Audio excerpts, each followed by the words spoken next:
चलो तो अब आगे चलते हैं और टंग से नेक्स्ट जो अपना पॉइंट है वो डिस्कस करते हैं। यहाँ हम लोग बात कर रहे थे कि बक्कल कैविटी कंप्लीट करने से पहले हम लोग बक्कल कैविटी में प्रेजेंट ग्लैंडुलर पार्ट यानी स्लाइवरी ग्लैंड भी कंप्लीट करेंगे। तो देखो स्लाइवरी ग्लैंड, स्लाइवरी ग्लैंड, ये ग्लैंड किस टाइप की ग्लैंड है, यानी बाय नेचर स्लाइवरी ग्लैंड कैसी है, तो ये एक्सोक्राइन है, एक्सोक्राइन ग्लैंड है। अबे इसमें रिचार्ज खत्म हो गया।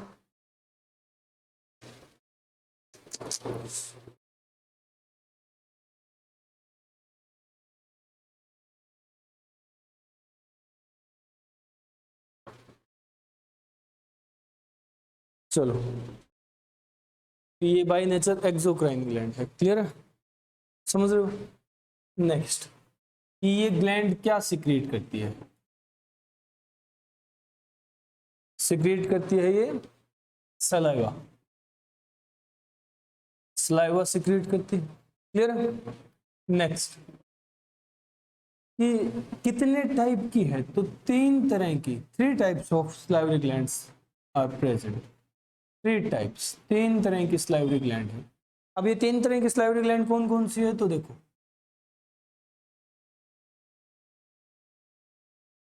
3 तरह की सलाइवरी ग्लैंड अपने पास है। फर्स्ट जिसे कहा जाता है parotid, parotid salivary gland, clear है।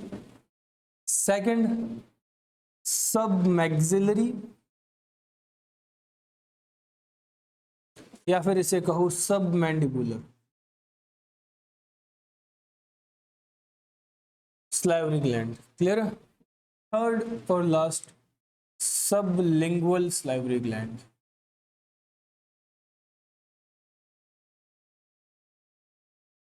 सलाइवरी ग्लैंड, क्लियर है, ये है। अब देखो पैरोटिड, सब मैक्सिलरी, सब लिंगुअल, तीनों ग्लैंड डिस्कस करते हैं अपन। इन तीनों का काम है सलाइवा सिक्रिएट करना, और तीनों मिलकर के सलाइवा सिक्रिएट करती है, ऑल ओवर सलाइवा जितना होता है। हम लोगों ने कहा कि salivary gland by nature exocrine, exocrine का मतलब क्या है, यही से बात स्टार्ट करते हैं। तो एक्सोक्राइन ग्लैंड वो होती है जिसमें सिक्रीशन के लिए डक्ट प्रेजेंट हो, डक्ट प्रेजेंट हो, क्लियर है। डक्ट क्या होती है, देखो और सपोज ये एक पार्ट है जो कि ग्लैंडुलर पार्ट है हमारी बॉडी में, और इसे कुछ ना कुछ सिक्रीट करना है, ठीक है। तो सिक्रीट किस तरह से करेगा, ये 2 तरीके हैं। पहला कि ये कुछ ना कुछ सिक्रीट कर रहा है, वो सिक्रीशन यही डाल रहा है जस्ट अपने नज़दीक, और ये फिर ब्लड में मिक्स होकर के टारगेट ऑर्गन तक पहुंच रही है, ठीक है, पहला ग्लैंड। दूसरा टाइप की ये सिक्रीट कर रहा है और इसके पास एक पर्टिकुलर अलग से वेसल है, अलग से पाइपलाइन है, ट्यूब है, जिसके थ्रू ये अपनी सिक्रीशन टारगेट ऑर्गन तक पहुंचा सकता है। 2 तरह का हो गया ना। तो इस वेसल को, इस पाइपलाइन को, इस ट्यूब को हम लोग क्या बोलते हैं, डक्ट। तो एक तो डक्टिड ग्लैंड हो गया जिसके अंदर डक्ट प्रेजेंट है यानी एक्सोक्राइन, एक डक्ट लेस ग्लैंड हो गया जिसके अंदर डक्ट नहीं है, वो होते हैं एंडोक्राइन, एंडोक्राइन। और ऐसे ग्लैंड जो दोनों की तरह काम करे वो मिक्स्ड या फिर हेट्रोक्राइन, जब पॉइंट आएगा तब अपन डिस्कस कर लेंगे, ये जस्ट एक छोटी सी नॉलेज थी। तो यानी एक्सोक्राइन है तो इन ग्लैंड्स के पास अपनी एक एक डक्ट होगी, और वो इतनी इंपॉर्टेंट है कि क्वेश्चन पूछे जाते हैं उस पे। तो पैरोटिड सलाइवरी ग्लैंड पहली बात कहाँ प्रेजेंट होता है, ये प्रेजेंट नियर द ईयर, हमारे कान के पास होता है, यानी यहाँ इस हिस्से में, यहाँ कान के नजदीक, ये पैरोटिड की जगह है, क्लियर है, समझ रहे हो। और इस ग्लैंड की डक्ट का नाम क्या है, पैरोटिड ग्लैंड की डक्ट का नाम है स्टेनसन डक्ट, स्टेनसन्स डक्ट। साइंटिस्ट थे जिनको सम्मान दिया है, ठीक है, ये स्टेनसन्स डक्ट, क्लियर है। ये टोटल सलाइवा का कितने % सिक्रिएट करते हैं, तो टोटल सलाइवा का पैरोटिड सलाइवरी ग्लैंड सिक्रीट करती हैं अप्रोक्सीमेटली, अगर हम माने तो 20 to 25% सलाइवा। क्लियर है?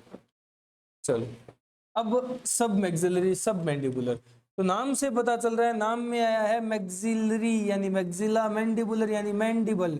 अब मैक्सिला मैंडिबल क्या होते हैं ये तुम लोग जानते हो बहुत अच्छी तरह से, क्या होते हैं, हमारी जा बोन्स के नाम है, अपर जा बोन मैक्सिला, लोअर जा बोन मैंडिबल। क्लियर है? तो इन दोनों के जंक्शन पे प्रेजेंट होते हैं, यहाँ जहां ये मूव करके देखो, इस तरह खोल के बंद करके देखो जबड़ा, पता चलेगा यहाँ जंक्शन है। क्लियर है? तो इनके जंक्शन के ऊपर प्रेजेंट होते हैं, एक इस साइड एक इस साइड। क्लियर है? तो सब मैक्सिलरी बोल दो या सब मैंडिबुलर बोल दो, एक ही बात है। कहाँ प्रेजेंट है? At the junction of maxilla and mandible, maxilla and mandible के जंक्शन पे। क्लियर है? इस ग्लैंड की डक्ट की बात करें तो देखो, इस ग्लैंड की डक्ट का नाम है वार्टन डक्ट, वार्टन्स डक्ट। ये भी सम्मान दिया है साइंटिस्ट को, है ना, सम्मान दिया है डक्ट, वार्टन डक्ट। और कितने परसेंट स्लाइवा सिक्रेट करती है ऑल ओवर सिक्रीशन का? तो पूरे स्लाइवा का अप्रोक्सीमेटली 70% सिक्रीशन ये ग्लैंड करती है। क्लियर है? 70% स्लाइवा, मैक्सिमम स्लाइवा सब मैक्सिलरी या सब मैंडिबुलर स्लाइवरी ग्लैंड से सिक्रेट किया जाता है, स्लाइवरी ग्लैंड। क्लियर है? अब बात करते हैं सबलिंगुअल या लास्ट स्लाइवरी ग्लैंड की। सबलिंगुअल स्लाइवरी ग्लैंड कहाँ प्रेजेंट होता है? ये प्रेजेंट की बात की हम लोगों ने, present beneath the tongue, beneath the tongue, जीभ के नीचे प्रेजेंट है। क्लियर है? जीभ के नीचे, कभी शीशे में देखो जीभ उठा करके तो पता चलेगा यहाँ से सिक्रीशन हो रहा, चाहे तुम इसको कितना ही पोंछ दो इस शीशे को, ये सूखेगा नहीं, क्योंकि ग्लैंड यही है जीभ के नीचे, फ्रेनुलम के पास, बीनीथ द टंग। क्लियर है?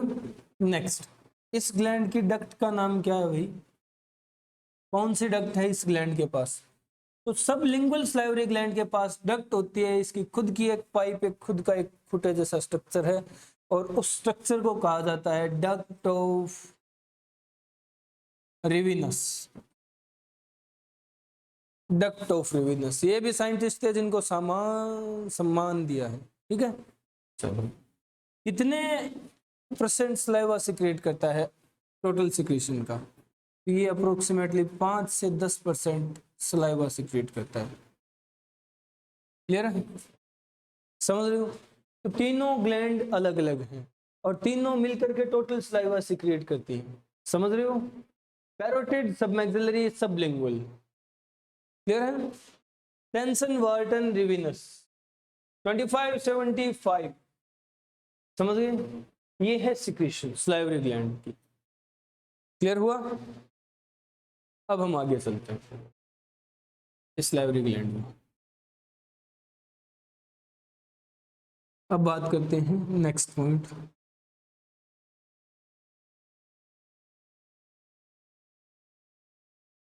इस स्लाइवरी ग्लैंड से क्या सिक्रेट हो रहा है? क्या सिक्रेट हो रहा है? सलाइवा। तो हम लोग सलाइवा को डिस्कस करते हैं। सलाइवा क्या है?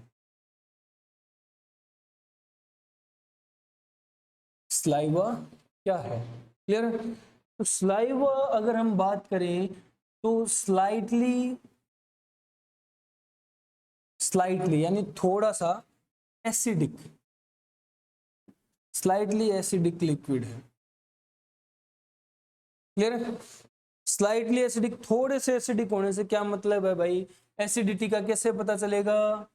पीएच से, है ना? तो इसकी पीएच होती है 6.8, स्टैंडर्ड पीएच है। समझ रहे हो? याद रखिए। नेक्स्ट, कितना सिक्रीट होता है पर डे? तो 1 से 1.5 लीटर पर डे की सिक्रीशन है सलाइवा की। क्लियर है? और इस 1 से 1.5 लीटर को अगर हम लोग डिफ्रेंशिएट करें ना, तो देखो पता चलता है हमें कि इस 1 से 1.5 लीटर के अंदर, 1 से 1.5 लीटर के अंदर तकरीबन 95 to 99% वाटर होता है। क्लियर है? ये 1 to 5% क्या बच गया भाई, इसे हम लोग कहते हैं अदर। अदर समझ लो। अब अदर में क्या कुछ आता है ये डिस्कस करना है हम, कि ये अदर में क्या कुछ कंस्टिट्यूएंट है। तो देखो अपन पॉइंट डिस्कस करते हैं। इस अदर को थोड़ा सा डिटेल में समझें तो देखो स्लाइवा में प्रेजेंट है पहला कि यहाँ कुछ एंजाइम्स प्रेजेंट है, एंजाइम्स है, ठीक है। एंजाइम कौन कौन से हैं, तो देखो 2 एंजाइम होते हैं, एक तो स्लाइवरी अमाइलेज या फिर इसे कहा जाता है टाइलिन।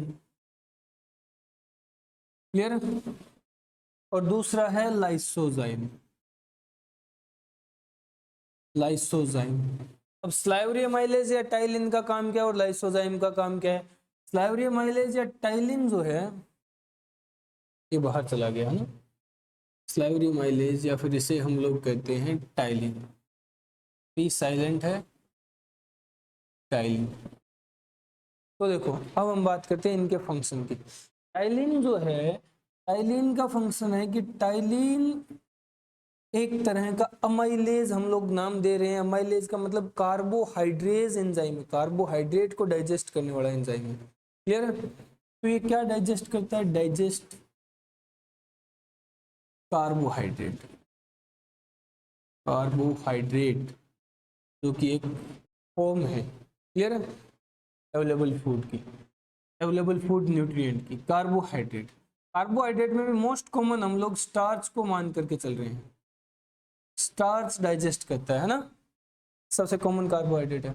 अब देखो कैसे करता है, तो यहाँ नोट करते हैं स्टार्च है,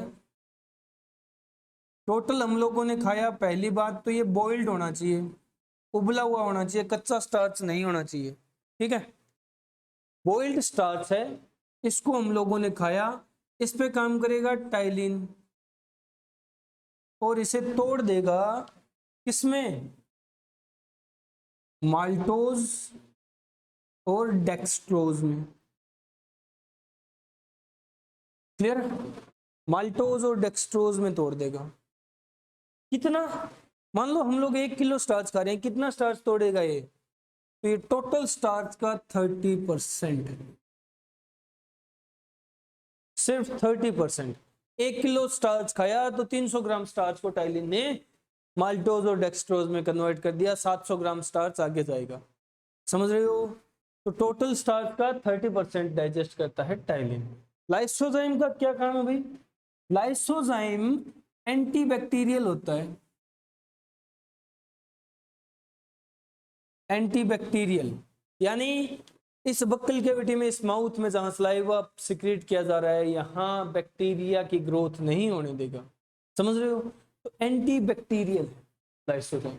ये तो है एंजाइम, सलाइवा के एंजाइम्स, पहला पोर्शन नोट हो गया। अब हम बात करते हैं नेक्स्ट की अदर में और क्या कुछ आता है।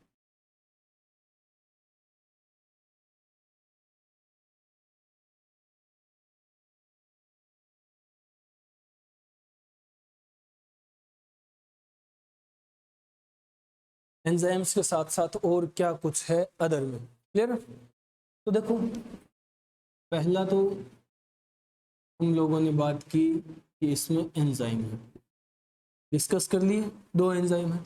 नेक्स्ट कि अदर के अंदर कंस्टिट्यूएंट एलिमेंट है इलेक्ट्रोलाइट्स। इलेक्ट्रोलाइट्स यानी आयंस, समझ रहे हो? अब कौन कौन से आयन है स्लाइवा में, तो स्लाइवा में है सोडियम आयन है, पोटेशियम आयन है और क्लोराइड आयन है, ठीक है, कार्बोनेट आयन है, इस तरह के आयन हैं। समझ लो। अब देखो सोडियम पोटेशियम कार्बोनेट के फंक्शंस वेल डिफाइंड हैं, हम लोग जानते हैं, ठीक है। कार्बोनेट साल्ट फॉर्मेशन में हेल्प करता है, सोडियम पोटेशियम इंपल्स कंडक्शन से लेकर के मसल कंट्रैक्शन तक बहुत सारे फंक्शन करते हैं। तो इनका यहाँ इतना स्पेसिफिक फंक्शन हम लोग डिस्कस नहीं करेंगे, हम बात करेंगे डिटेल में क्लोराइड आयन की। क्लोराइड आयन जो है ये किस लिए यूज होता है, सलाइवा में क्यों प्रेजेंट है, तो ये प्रेजेंट है ताकि ये एक्टिवेट कर सके टाइलिन को, टाइलिन को एक्टिवेट करने वाला आयन है ये। क्लोराइड आयन की प्रेजेंस में टाइलिन एक्टिवेट होगा। नेक्स्ट, सलाइवा में होता है एक एंटीबॉडी। एंटीबॉडी क्या होती है, वो स्ट्रक्चर या वो प्रोटीनस पार्ट जो हमारी बॉडी बनाती है, किसके इफेक्ट में कोई एंटीजन आया उसके अगेंस्ट हमारी बॉडी उससे लड़ने के लिए जो प्रोटीनस पार्ट तैयार करती है उसे एंटीबॉडी कहते हैं। हमारे पास एंटीबॉडी टोटल 5 टाइप्स की है, ठीक है। एंटीबॉडी को रिप्रेजेंट किया जाता है IG से। रीजन कि इम्यूनोग्लोब्युलिन प्रोटीन, ग्लोब्युलिन प्रोटीन है जो कि इम्यून सिस्टम में काम आ रहा है, तो इम्यूनोग्लोब्युलिन एंटीबॉडी हो गई। और कौन सी एंटीबॉडी है यहाँ, IgA एंटीबॉडी है, क्लियर है, इंपॉर्टेंट है ये। नेक्स्ट, और क्या होता है, नेक्स्ट हमारे सलाइवा के अंदर प्रेजेंट है म्यूसिन।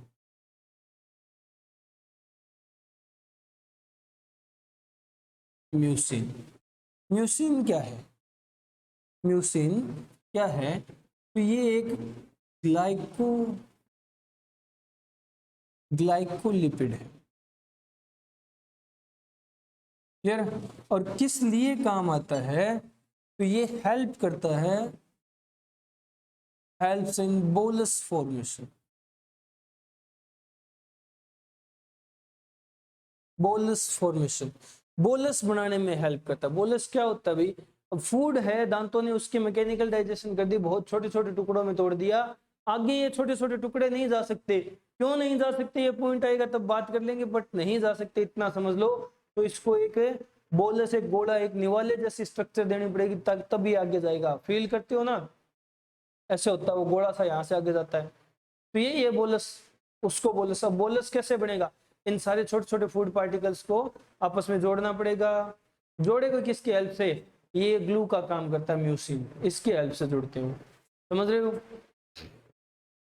नेक्स्ट, और क्या होगा अदर में, अदर में यहाँ प्रेजेंट होता है एक आयन जिसे कहा जाता है thiocyanate ion, thiocyanate ion. Thiocyanate ion भी एंटीबैक्टीरियल है,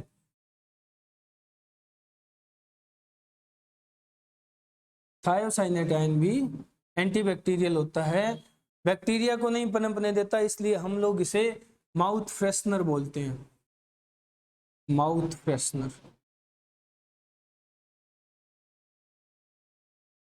तो जो पास पास तू मेरा मैं तेरी ऐसे कुछ आते हैं माउथ फ्रेशनर आजकल, मुंह में बदबू ना आने दे, ये नेचुरल माउथ फ्रेशनर है, ठीक है, समझ रहे हो ये है।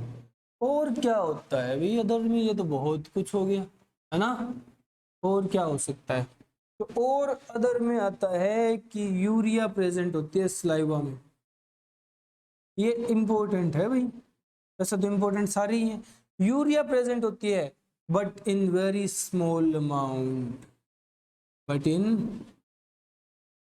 Very small amount,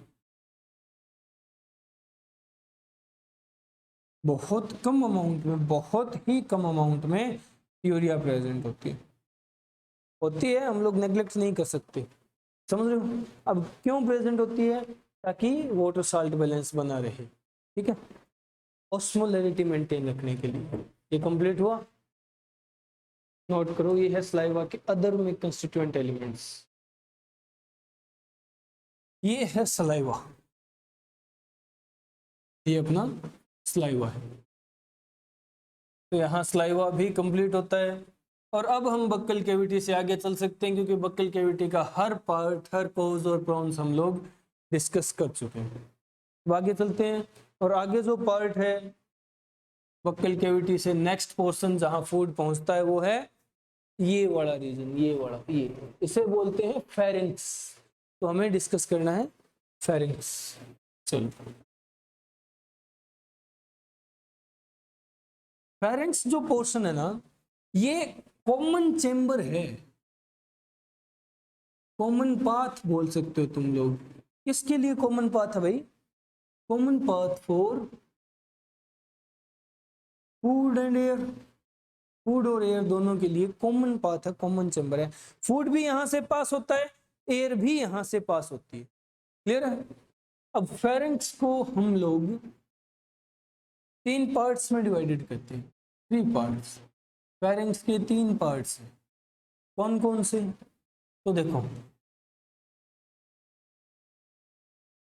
first, second और थर्ड। फर्स्ट पार्ट है फेरिंक्स का, जिसे कहा जाता है ओरोफेरिंक्स। नाम से पता चल रहा होगा, तुम लोग समझ सकते हो ओरोफेरिंक्स का मतलब क्या है। ये फेरिंक्स का वो पार्ट है, part connected with oral cavity. Oral cavity से कनेक्टेड है, ये विद का साइन है, विद इस तरह लिखा जाता है। ओरल कैविटी यानी बक्कल कैविटी से कनेक्टेड पोर्शन है ओरोफेरिंक्स। समझ रहे हो? और ओरोफेरिंक्स से क्या पास होता है? यहां से पास होता है फूड। क्लियर है? फूड पास होता है। नेक्स्ट, सेकंड पोर्शन या सेकंड पार्ट, नेजोफेरिंक्स। नेजोफेरिंक्स, नेजोफेरिंक्स वो पार्ट है, part connected with nasal cavity, nasal cavity या नेजल चैम्बर। क्लियर है? समझ रहे हो? अब इस पार्ट की एक स्पेसिफिक कैरेक्टरिस्टिक है, स्पेसिफिक फीचर है। चलो उससे पहले हम लोग लिखते हैं कि यहां से क्या पास होता है। यहां से पास होती है, नेजल चैम्बर से क्या आएगा? हवा ही आएगी, और तो कुछ आ ही नहीं सकता। तो एयर पास होती है। एक स्पेसिफिक फीचर क्या है कि इस हिस्से में एक ट्यूब ओपन होती है, वो ट्यूब है Eustachian. Eustachian tube opens here. अब ये ट्यूब क्या है, क्यों है, कहां से आई है, क्या काम होता है, ये बात कर लेते हैं। तो भाई देखो, ये रीजन है, ये हिस्सा है फेरिंक्स। इसमें ये नेजल चैम्बर है, ये बक्कल कैविटी की ओपनिंग है, और ये नीचे 2 पाइप हैं। ठीक है, विंड पाइप और फूड पाइप। समझ रहे हो? ये है। अब देखो, ये हिस्सा नेजोफेरिंक्स हो गया, ये हिस्सा ओरोफेरिंक्स हो गया, और ये नीचे वाला तीसरा, इसके बाद में बात करेंगे। तो नेजोफेरिंक्स में हम लोगों ने कहा कि एक ट्यूब ओपन होती है, वो ट्यूब इस तरह से ओपन होती है यहाँ। और ये कहाँ से आ रही है ट्यूब? ये ट्यूब आ रही है हमारे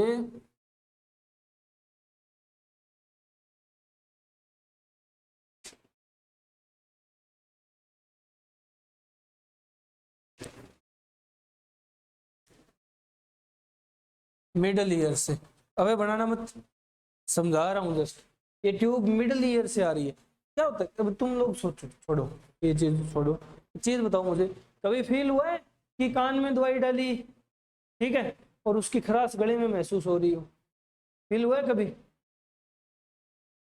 अबे वही है कि कान में दवाई डालते हो तो गले में खारापन महसूस होता है।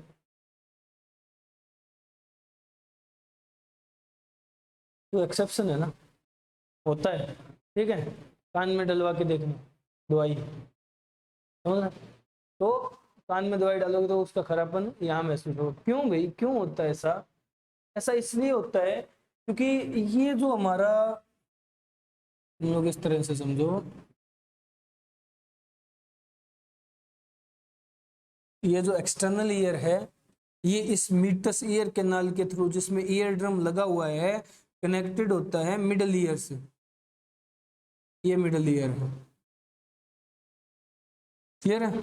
और इसमें 3 बोन होती है, मैलस, इंकस, स्टेपीज। ये पॉइंट आएगा तब हम बात करेंगे, ठीक है। इस तरह से कनेक्टेड है भाई। ये ईयर ड्रम हिलता है ना, तब ये हिलती है और यहाँ इनर ईयर में हलचल होती है, जिससे हमें पता चलता है कि कोई साउंड आ रहा है, आवाज आ रही है, ठीक है। तो इसका हिलना जरूरी है। ये है ईयर ड्रम। ये इतना इतना इतना सॉफ्ट, मुलायम, या फिर इतना डेलिकेट होता है कि अगर ज्यादा जोर से भी हवा आ गई ना, ज्यादा प्रेशर के साथ आ गई, तो ये फट जाता है, इसकी फट जाती है मेम्ब्रेन, ठीक है। तो फटने का खतरा है, समझ रहे हो। थोड़ा सा भी प्रेशर में डिफरेंस आया, ज्यादा प्रेशर हुआ, फट जाएगा। फिर क्या किया गया, तो भाई देखो, दोनों तरफ एयर प्रेशर सेम रहना चाहिए, तब फटने के चांसेस बहुत कम होते हैं। तो बाहर तो डायरेक्ट एटमॉस्फेयर से कनेक्टेड है, ठीक है।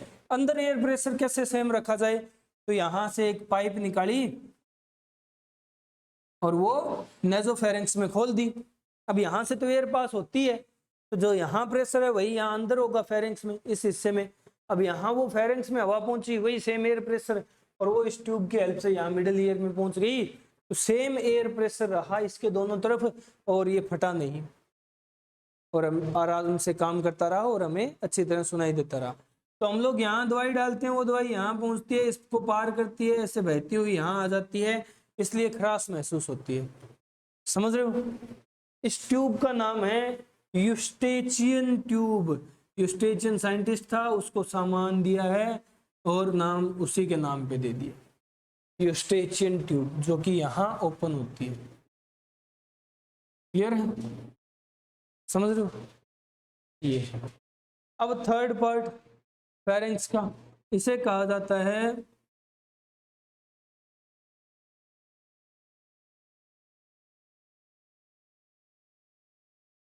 Laryngo pharynx. लैरिंगोफेरेंक्स, लैरिंगोफेरेंक्स का मतलब क्या है।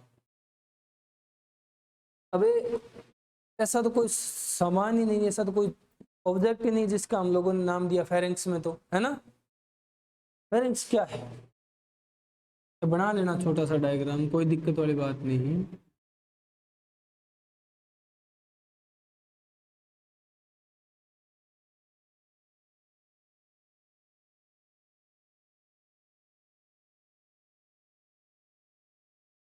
ठीक है,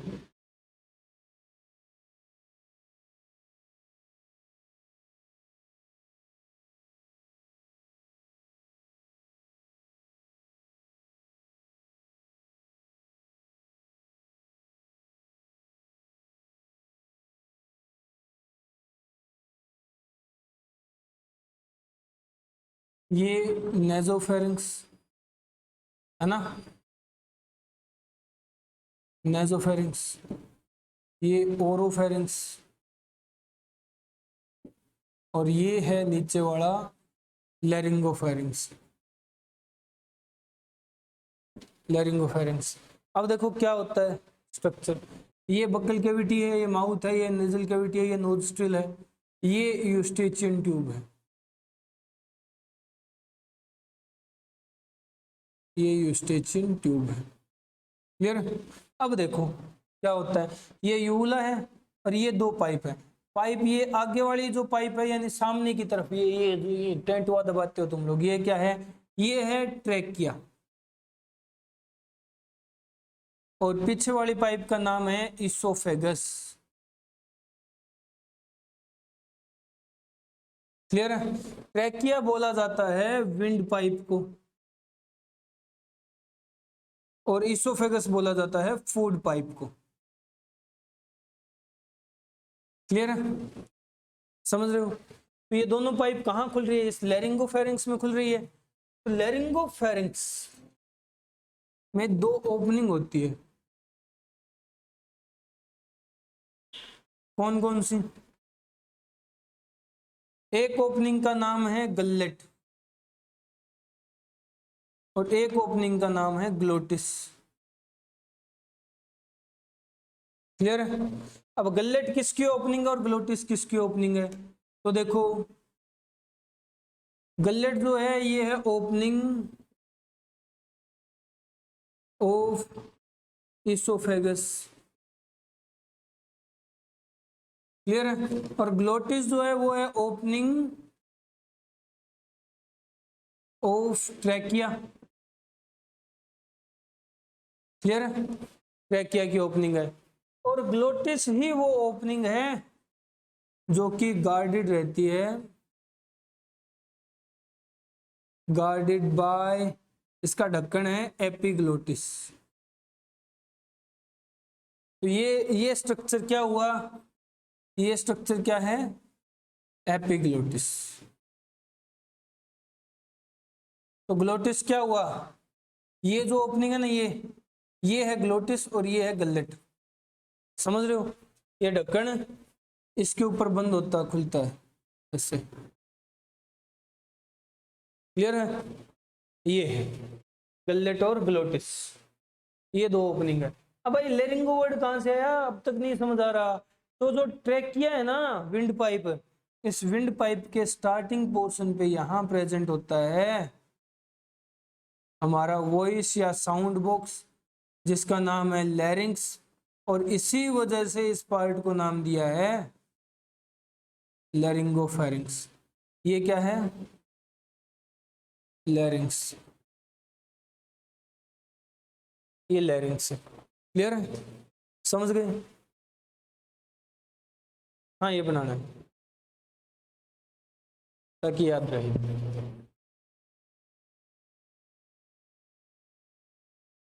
ये है फेरिंक्स। क्लियर है, समझ रहे हो। चलो नोट करो जल्दी, जल्दी निपटाओ इसे।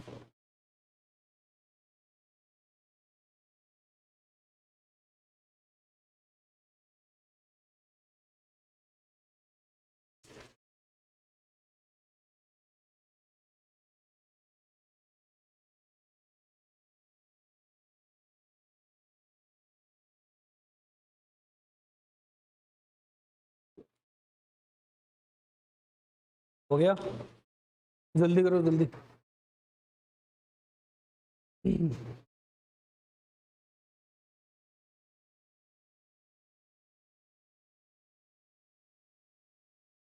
जल्दी निपटाओगे दो।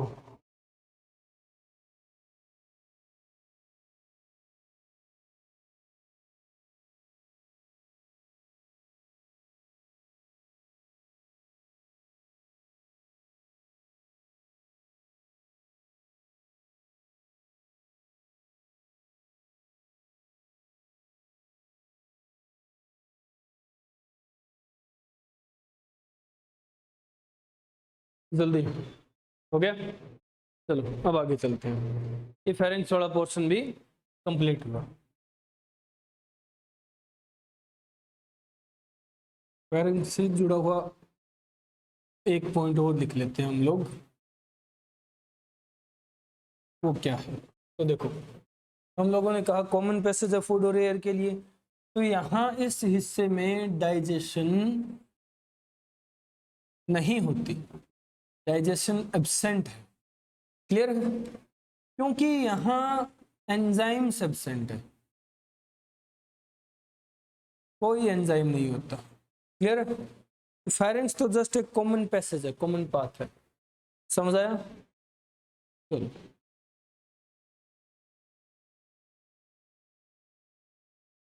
अब आगे चलते हैं और नेक्स्ट पोर्शन डिस्कस करते हैं। नेक्स्ट पार्ट देखो क्या है, नेक्स्ट वो पोर्शन जहां फेरिंग से निकल करके फूड जाता है वो है इसोफेगस। तो इसोफेगस डिस्कस करते हैं, इसोफेगस। इसोफेगस की अगर बात करें तो ये पर्टिकुलर ट्यूबुलर स्ट्रक्चर है, ट्यूब जैसा स्ट्रक्चर है। क्लियर है, ट्यूबुलर पार्ट होता है। और इस ट्यूब की लेंथ कितनी है, तो अप्रोक्सीमेटली ये तकरीबन 25 सेंटीमीटर लॉन्ग होता है। क्लियर है, समझ रहे हो। यहां इस पार्ट में डाइजेशन नहीं होती, डाइजेशन एब्सेंट है। क्यों एब्सेंट है, क्योंकि एंजाइम सब्सटेंट है, एंजाइम सब्सटेंट है इसलिए। क्लियर है। नेक्स्ट, कि इस पार्ट का काम क्या होता है? इस पार्ट का काम है कि ये पास करती है, pass food from pharynx to, pharynx से लेकर के कहां तक? स्टमक, स्टमक तक ट्रांसफर कर। क्लियर है। तो फेरिंग्स यहाँ है और स्टमक यहाँ होता है एब्डोमिनल कैविटी में। तो ये 25 सेंटीमीटर तकरीबन लंबी पाइप ऐसे निकल करके जाती है। तो एक चीज का ध्यान देना, ये पाइप पास होती है, पास थ्रू पोर है, ये डायफ्राम के थ्रू पास होती है और वो डायफ्राम का पोर है हाइटस। हाइटस, हाइटस के थ्रू पास होती है। अभी अब हाइटस क्या है? हाइटस है पोर इन डायफ्राम, डायफ्राम। क्लियर है। अब देखो, सोचने वाली बात है कि इसोफेगस पीछे की तरफ प्रेजेंट है और ये पार करती है पूरे थोरेसिक चैम्बर को। थोरेसिक चैम्बर जो कि एक एयर टाइट कैविटी है, ठीक है। तो इंटर तो ये ट्रेकिया के साथ कर गई, ट्रेकिया तो बाहर नहीं निकलती, वो तो यहीं रह जाती है अंदर ही, ठीक है। इसोफेगस को पार निकलना है ताकि वो एब्डोमिनल कैविटी में, स्टमक में इंटर कर सके। कैसे निकलेगी? इस डायफ्राम को पार करके ही निकलेगी ना। डायफ्राम पूरी बॉडी के क्रॉस सेक्शन में इस तरह प्रेजेंट है, इसको पार करके निकलती है इस तरह से, इस तरह से इसको पार करके निकलती है, ठीक है, इस तरह से। अब पार करके अगर निकलेगी यहां से तो छेद होगा, छेद होगा तो एयर टाइटनेस खत्म हो जाएगी, एयर टाइट नहीं रहेगा, वैक्यूम डिस्टर्ब हो जाएगा। तो ये स्पेशल पोर है हाइटस, जिसके थ्रू एयर टाइटनेस डिस्टर्ब नहीं होती, वैक्यूम बना रहता है, एयर टाइट चैम्बर बना रहता है, ठीक है। समझ रहे हो, भले ही डायफ्राम मूवमेंट भी करे तब भी। क्लियर है। और यहाँ कई बार एक डिसऑर्डर देखने को हमें मिलता है जिसे हर्निया बोलते हैं, हाइटस हर्निया या हाइटल हर्निया। क्लियर है। वो अभी यहाँ डिस्कस नहीं करेंगे, जस्ट समझाने वाला पॉइंट है, समझ गए। नेक्स्ट, कि ये हमारी बॉडी में किस साइड प्रेजेंट होती है? तो ये प्रेजेंट होती है डोर्सल साइड में, पीछे की तरफ प्रेजेंट है ना। अबे यहाँ से दो पाइप गुजर रही है ऐसे, अब आगे वाली अगर कोई शक हो तो दबा के देख लो, पता चल जाएगा, ठीक है। दबा के देखो भी पता चल जाएगा ये क्या है। अगर आवाज डिस्टर्ब हुई, यानी आवाज क्यों आती है? हवा के आने जाने से, यानी हवा डिस्टर्ब हो रही है, हवा डिस्टर्ब हो रही है मतलब इस पाइप में से हवा जा रही है। तो ये विंड पाइप है और पीछे की तरफ प्रेजेंट, डोर्सली प्रेजेंट है इसोफेगस। क्लियर है। नेक्स्ट, इसोफेगस में एक स्पेशल फीचर होता है कि यहां पेरिस्टेलिसिस प्रेजेंट है, पेरिस्टेलिसिस प्रेजेंट है। क्लियर है। पेरिस्टेलिसिस का मतलब ये एक प्रोसेस है जिसमें अल्टरनेट कॉन्ट्रैक्शन होता है, alternate contraction and relaxation, alternate contraction and relaxation in smooth muscles, smooth muscles of esophagus। Oesophagus के स्मूथ मसल्स में अल्टरनेट कॉन्ट्रैक्शन और रिलैक्सेशन, यानी एक के बाद एक कॉन्ट्रैक्शन और रिलैक्सेशन। क्लियर है, समझ रहे हो किस तरह से होता है? तो देखो, पहले हमें समझना पड़ेगा कि ये मसल्स किस तरह प्रेजेंट है इसोफेगस में। तो यहां समझते हैं हम लोग, ये अपनी इसोफेगस है। क्लियर है। 25 सेंटीमीटर लॉन्ग ट्यूबुलर पार्ट है, ये इसोफेगस है। इस इसोफेगस में स्मूथ मसल्स प्रेजेंट है और किस तरह से प्रेजेंट है तो हम लोग बताते हैं कि 1/2 हाफ पार्ट में और 1/2 हाफ पार्ट में अलग अलग टाइप के मसल्स हैं। कैसे? तो यहाँ जो मसल्स है आधे हिस्से में, यहाँ आधे हिस्से में है, वो कौन सी है? तो देखो अपर हाफ रीजन में जो मसल्स है वो होती हैं voluntary muscles. Voluntary muscle, voluntary मतलब जो हमारे हिसाब से काम करे, हमारी इच्छा से काम करे। और नीचे वाले हाफ पार्ट में प्रेजेंट है इनवॉलेंट्री, इनवॉलेंट्री मसल। ये मसल्स हमारे अकॉर्डिंग फंक्शन नहीं करती, बॉडी खुद फंक्शन करवाती है। हार्ट भी तो अपना मसल्स का बना हुआ है। रोकना दिल को, जरा रोको, वह रोको, दिल को रोको। तुम्हारी बॉडी का पार्ट ना, हाथ में मसल है, मैंने रोक लिया, यहाँ रुक गया हाथ, और तुम लोग दिल को रोको। वह रोको, तुम्हारा ही है, तुम्हारे पास ही है, कहीं एक्सचेंज तो नहीं कर लिया, ले आ दे तो नहीं कर ली, नहीं की कि सर शकल ही ऐसी होगी ही नहीं। चलो छोड़ो, कोई बात नहीं, उसमें दुख करने की बात नहीं है। ये बताओ, रोक सकते हो? नहीं रोक सकते, क्योंकि दिल है कि मानता नहीं है। अबे क्यों नहीं मानता? सोचने वाली बात है ना, क्यों नहीं मानता? मानता इसलिए नहीं है क्योंकि वो वहां जो मसल्स है ना, वो हमारे कंट्रोल में नहीं है, वो बॉडी खुद कंट्रोल कर रही है। अब हमारे तो मन में आया चलो आज दुख बहुत है, 2 मिनट रुक जाता है, दिल रुक जा, दिल ठहर जा जरा। तो ठहर जाएगा तो सल्ट जाओगे बे गधो, केस खत्म हो जाएगा तुम्हारा। तो रोकना नहीं है इसको, इसलिए बॉडी खुद कंट्रोल करती है। समझ रहे हो? हमारी बॉडी को हम पे या हमारी सोच पे भरोसा नहीं है, ये बात हुई। तो वहां भी जो मसला वो इनवॉलेंट्री है, और यहाँ नीचे हाफ पार्ट में इनवॉलेंट्री मसला, यानी ये हमारे हिसाब से काम नहीं करती। तो एक चीज समझ सकते हो, कई बार फूड यहाँ तक गया हुआ हम लोग वापस निकाल लेते हैं कोशिश करके, है ना? यहाँ तक गया हुआ फूड कोशिश करके वापस निकाल लेते हैं, बट जो यहाँ से नीचे उतर गया उसको नहीं निकाल सकते तुम लोग, है ना? उसको चाह करके बाहर नहीं निकाल सकते, क्योंकि वहां मसल है ही नहीं जो हमारा कहना माने। समझ रहे हो? और ये मसल्स जो है, इनके अंदर एक बार कॉन्ट्रैक्शन फिर रिलैक्सेशन, फिर कॉन्ट्रैक्शन फिर रिलैक्सेशन, फिर कॉन्ट्रैक्शन फिर रिलैक्सेशन, ये मैकेनिज्म पेरिस्टाल्सिस होती है। कैसे होता है ये समझेंगे। ये नोट कर लिया? तो देखो, फोर्स पोज कि ये वो बोलस है, ये वो फूड पार्टिकल है, इसे इसोफेगस से पास होना है, तो ये इसोफेगस के ऊपर पोर्शन पे यहां रख दिया। ठीक है, ये पाइप है, ये पाइप है, क्लियर है? अब इस पाइप के ऊपर वाले हिस्से पे यहां रख दिया, फूड है। कैसे जाएगा आगे?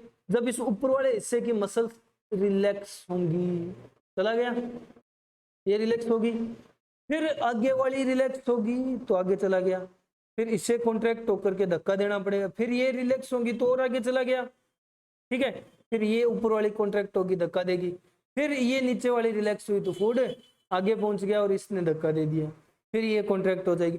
रिलैक्सेशन मतलब ये रिलैक्स हुई फिर कॉन्ट्रैक्ट हुई, ये रिलैक्स हुई फिर कॉन्ट्रैक्ट हुई, ये रिलैक्स हुई फिर कॉन्ट्रैक्ट हुई, ये रिलैक्स हुई फिर कॉन्ट्रैक्ट हुई। समझ रहे हो? तो alternate relaxation contraction, relaxation contraction, ये चलता रहता है। इसको हम लोग कहते हैं पेरिस्टाल्सिस। ठीक है, ये है पेरिस्टाल्सिस मैकेनिज्म। समझ गए? इसके थ्रू फूड नीचे आता है। क्लियर है? ये नोट किया? चलो अब हम आगे चलते हैं, नेक्स्ट पॉइंट। पेरिस्टाल्सिस कंप्लीट होती है, पेरिस्टाल्सिस से जुड़ा हुआ एक आधा पॉइंट और डिस्कस कर लेते हैं कि भाई अपने अंदर पेरिस्टाल्सिस होती है, फूड नीचे जाता है, और इस पेरिस्टाल्सिस की हेल्प से ही अगर तुम लोग कहीं उल्टे भी लटके हो ना, पैर ऊपर है सिर नीचे है, खाओगे तो वो स्टमक में ही जाएगा। ऐसा नहीं है कि नीचे आ जाएगा, अंदर जाएगा ही नहीं। अबे इस पेरिस्टाल्सिस की वजह से वो अंदर जाएगा, डेफिनेटली जाएगा, स्टमक तक पहुंचेगा। ठीक है, तो ये तो है पेरिस्टाल्सिस। एक पॉइंट आता है यहां अलग से लिख लेना, रिवर्स पेरिस्टाल्सिस, रिवर्स पेरिस्टाल्सिस यानी पेरिस्टाल्सिस का उल्टा। पेरिस्टाल्सिस का काम है फूड को यहां डाउनवर्ड लेकर के आना, रिवर्स होगी तो क्या हो जाएगा? ऊपर निकलेगा। समझ रहे हो? तो ये कब होती है, कहाँ होती है, कैसे होती है, ये बात कर लेते हैं। रिवर्स पेरिस्टाल्सिस का पहला एग्जाम्पल है हमारे अंदर ह्यूमंस में, इन ह्यूमंस वोमिटिंग, उल्टी आती है ना, तो अंदर गया हुआ फूड बाहर आता है, वो बाहर आता है रिवर्स पेरिस्टाल्सिस की हेल्प से। और वोमिटिंग जो है, ये ब्रैकेट में लिख लेना कि ये इनवॉलेंट्री एक्शन है। मतलब हम लोग चाह करके उल्टी नहीं कर सकते, हम सोचे उल्टी करें, मन कर गया कि कई दिन हो गए की नहीं है, नहीं कर पाओगे, नहीं कर सकते। क्यों नहीं कर सकते? क्योंकि ये इनवॉलेंट्री है। समझ रहे हो? क्लियर है? इनवॉलेंट्री रिफ्लेक्स एक्शन, बॉडी चाहेगी तब उल्टी होगी, तब उल्टी होगी तो ये खाना इस रास्ते से बाहर निकाला जाएगा, वोमिटिंग बोलते हैं, रिवर्स पेरिस्टाल्सिस होगी। समझ रहे हो? क्लियर है? अब नेक्स्ट, ये तो बात हुई हमारे अंदर। अब अगर बात करें और कहाँ देखने को मिलती है, तो इन रूमिनेंट एनिमल्स। अबे जो जुगाड़ी करने वाले जीव होते हैं, गाय है, भैंस है, ऊंट है, ये क्या करते हैं? अभी पहले तो खाना दिया इनको, मिल गया ना खाना, दबा के ठूसेंगे, दबा के, जितना मिल गया, जितना कैपेसिटी थी ठूस लिया। रूमिनेंट क्यों बोला? क्योंकि इनके स्टमक में एक एक्स्ट्रा चैम्बर होता है रूमन, उसमें स्टोर कर लेते हैं वो खाना, ठूसा ठूसा ठूसा ठूसा, सिर्फ स्टोर किया, हाँ फुल हो गया, साइड में बैठ जाएंगे। फिर उसको वापस निकालेंगे। अभी डाइजेशन थोड़ी ना की है, अंदर जाएगा तो फूड तो डाइजेस्ट होगा, बट उन्होंने डाइजेशन नहीं की। डाइजेशन करने के लिए क्या करेंगे? उसको वापस निकालेंगे, वापस निकालेंगे, उसको चबाएंगे, फिर पूरी डाइजेशन स्टार्ट होगी। चबाएंगे, फिर वो बोलस बनेगा, बोलस बन के अंदर जाएगा, फिर डाइजेशन कंप्लीट होगी। ठीक है? तो वो स्टमक में गया हुआ फूड वापस आता है, तो उसमें एसिड मिक्स हो चुका होता है, और एसिड मिक्स फूड जब आएगा, वो चबाएंगे तो वो झाग बनते हैं फिर। इसलिए जुगाड़ी करने वाले जीवों के झाग निकलते रहते हैं। समझ रहे हो? ये रिवर्स पेरिस्टाल्सिस ही तो है, अंदर गए हुए फूड को बाहर निकाल रहे हैं वापस। समझ रहे हो? चलो, और एक इसका बहुत ही अच्छा एग्जाम्पल देखने को मिलता है इन बर्ड्स। क्लियर है? पक्षियों में। अब जैसे कबूतर है, पिजन है, बर्ड्स अपने बच्चों को दूध पिलाते हैं, हाँ या ना? बर्ड्स मिल्क फीड करते हैं, करते हैं या नहीं? काहे नहीं करते वे? क्यों नहीं करते? करते हैं। किसने कहा नहीं करते? बर्ड्स हैं ऐसे जो अपने बच्चों को मिल्क फीड करते हैं, दूध पिलाते हैं। अब कैसे पिलाते हैं? क्या उनके पास अपनी तरह ममेरी ग्लैंड है? मतलब वो मेमल्स थोड़ी हैं, वो तो एव्स में है, उनके पास स्तन नहीं होते, वो स्तनधारी नहीं है, स्तन ग्रंथि है ही नहीं, ममेरी ग्लैंड है ही नहीं उनके पास, तो फिर कैसे दूध पिलाएंगे वो बिना ममेरी ग्लैंड के? कैसे पिला सकते हैं वे? तो उनकी एलिमेंट्री कैनाल में ना एक स्पेशल स्ट्रक्चर होता है जिसका नाम है क्रोप, और क्रोप ममेरी ग्लैंड का काम करता है, मिल्क फॉर्मेशन करता है, दूध बनाता है। अब वो दूध बनाता है, बन तो गया दूध, उसको पिलाना है, बच्चे को कैसे पिलाएंगे? उनके पास कोई ममेरी ग्लैंड तो नहीं है ही नहीं जिससे बच्चा फीड कर जाए। तो क्या करते हैं भाई, उनके पास कोई ऐसा स्ट्रक्चर नहीं होता कि डायरेक्ट फीडिंग हो सके, तो फिर वो रिवर्स पेरिस्टाल्सिस की हेल्प लेते हैं। रिवर्स पेरिस्टाल्सिस की हेल्प, एक सेकंड रुको, रिवर्स पेरिस्टाल्सिस की हेल्प किस तरह से ली जाती है?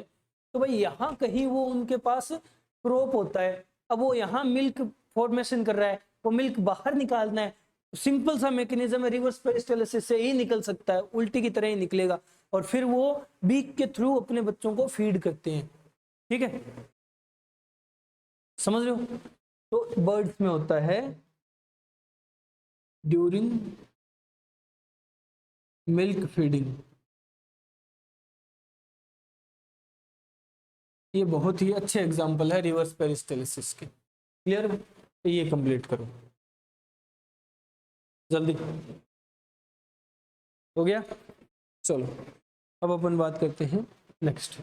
ये रिवर्स पेरिस्टालिसिस और पेरिस्टालिसिस कंप्लीट हुए, इसी के साथ एलिमेंट्री कैनाल कंप्लीट हुई, और सॉरी इसोफेगस कंप्लीट हुई, और इसोफेगस से हम लोग इंटर कर जाते हैं अब नेक्स्ट पार्ट हमारे स्टमक में। तो देखो स्टमक जो है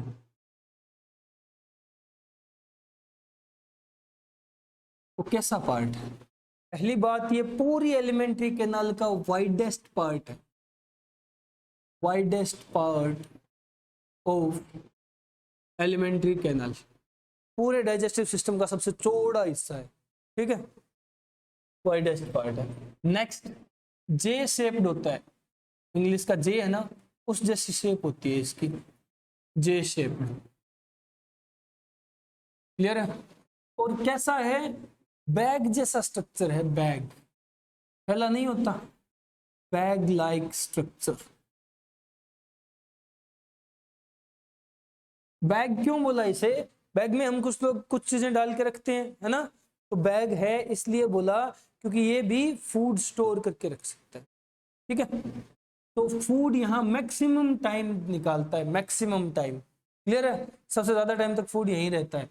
store food for maximum time, maximum time के लिए फूड स्टोर कर सकता है, क्लियर है?